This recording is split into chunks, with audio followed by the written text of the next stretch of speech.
हाय दोस्तों, आइए आज हम लोग भार और द्रव्यमान में पूरा डीपली अंतर देखते हैं। क्योंकि द्रव्यमान और भार में बहुत ज़्यादा अंतर नहीं, बल्कि एकदम बिल्कुल नगण्य जो होती है वो अंतर है। तो आज हम लोग कुछ उसका प्रैक्टिकल भी करके देखेंगे कि द्रव्यमान और भार में आखिर क्या अंतर है। आखिर कैसे हम लोग पहचान सकेंगे कि ये द्रव्यमान है और ये भार है। तो उसके बारे में आज हम लोग डिस्कस करेंगे और देखेंगे कि आखिर वो छोटे से अंतर क्या है जो हम लोग पहचान सकते हैं कि द्रव्यमान और भार में आखिर क्या अंतर है। तो देखिए, जो पहला जो हमारे पास अंतर है, यहाँ आप लोग को जैसे कि मैंने बोर्ड पर लिख कर रखा हुआ है ताकि आप लोग को अच्छे से समझा सके। तो देखिए, जैसे इधर जितना भी हम लोग फैक्ट पढ़ेंगे वो हमारा द्रव्यमान होगा, लेकिन जो हम लोग इधर पढ़ेंगे वो क्या है, भार। ठीक है, देखिए द्रव्यमान किसको कहते हैं। पहले पढ़ने से पहले थोड़ी सी प्रैक्टिकल देखते हैं कि द्रव्यमान और भार में आखिर क्या अंतर है। जैसे आपके पास कुछ एक समझिए कि ये एक डब्बा है, ठीक है। तो इसमें अभी तो कुछ रखा नहीं है, लेकिन हम इसमें कुछ मटेरियल लाते हैं। क्या करते हैं, कुछ मटेरियल लाते हैं। अब देखिए दोस्तों, इसमें जब हम कुछ मटेरियल डालें, क्या डालें, कुछ मटेरियल डालें, तो जितने भी पदार्थ जो इसमें मात्रा है, जैसे कि इसमें से अगर हम कुछ पदार्थ की मात्रा निकाल लेते हैं तो देखिए कि इसका जो अभी जो एक्यूरेसी था यहाँ का, अभी कहाँ आ गया, देखिए यहाँ पर। ठीक है, तो यही अंतर है द्रव्यमान और भार में, कि जैसे कि जो पदार्थ की मात्रा होती है उसे हम लोग द्रव्यमान कहते हैं। जैसे अभी जब इसमें हम लोग पदार्थ को डालें तो देखिए कि इसका मात्रा इतना हो गया, लेकिन जब इसको हम लोग निकाल लिए तो इससे क्या हुआ कि इसका जो मात्रा था वो घट गया।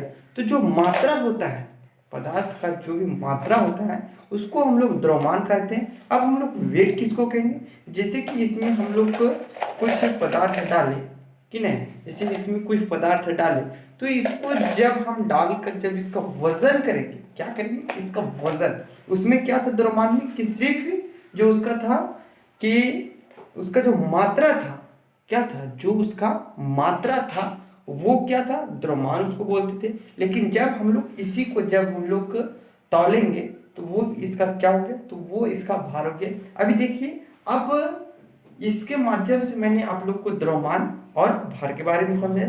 अब आपको हम लोग को बोर्ड पर समझाते देखते हैं कि आखिर बोर्ड पर कुछ और फैक्ट क्या है।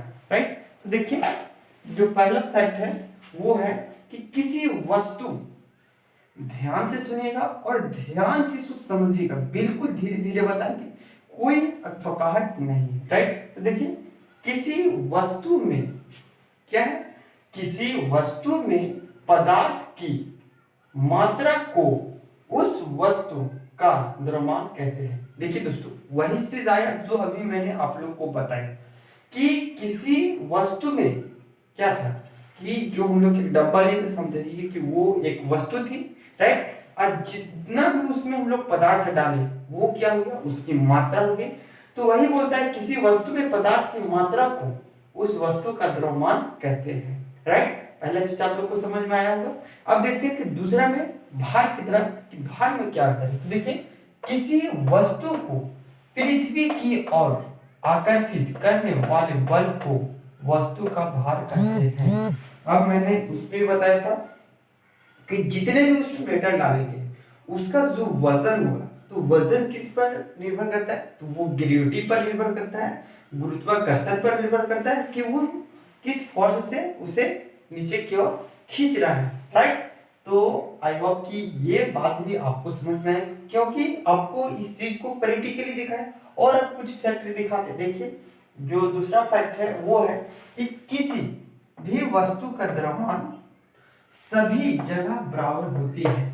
इसका मतलब समझिए, बहुत ही ये इंपॉर्टेंट चीज है कि जो द्रव्यमान है, क्या है, क्वांटिटी, जो इसका द्रव्यमान है वो सभी स्थान पर बराबर होगा। इसका मतलब ये कहना है कि अगर कोई भी वस्तु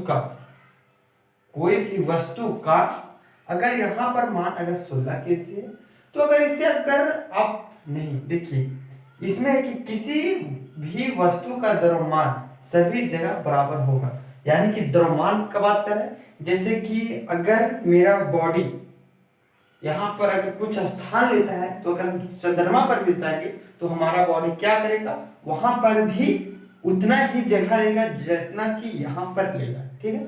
लेकिन जो भार में है वो है कि किसी भी वस्तु का भार बदलता रहता है। जैसे अगर यहाँ पर अगर मेरा कुछ अगर वजन मान लेते हैं और अगर इसी वजन को लेकर अगर हम लोग चंद्रमा पर गए तो हम लोग का जो यहाँ का वजन होगा उस चंद्रमा पर कितना हो जाएगा, तो 1/6 हो जाएगा।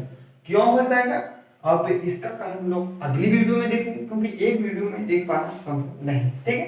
देखिए किसी तीसरा फैक्ट देखते हैं कि किसी वस्तु की मात्रा का तुल्य से नाप कर ज्ञात किया जाता है। यानी कि जो मात्रा होता है वह किसी उसको मात्रा नापना है तो हम लोग दूध का भी मात्रा नाप सकते हैं, कोई मेटल का नाप सकते हैं, कोई पदार्थ का नाप सकते हैं। तो किसी भी जो मेटल होता है उसको हम लोग क्या कर सकते हैं, तुल्य के द्वारा यानी उसकी क्वांटिटी को माप सकते हैं। लेकिन जो किसी इधर भार की तरफ देखिए, किसी वस्तु का तुल्य स्प्रिंग से किया जाता है। स्प्रिंग यानी कि यहाँ पर समझिए कि इसका ग्रेविटी से कनेक्शन है। किससे कनेक्शन है, तो ग्रेविटी। यानी कि कोई भी वस्तु का तुल्य हम लोग तभी कर सकते हैं जब उसमें क्या हो, ग्रेविटी लगे।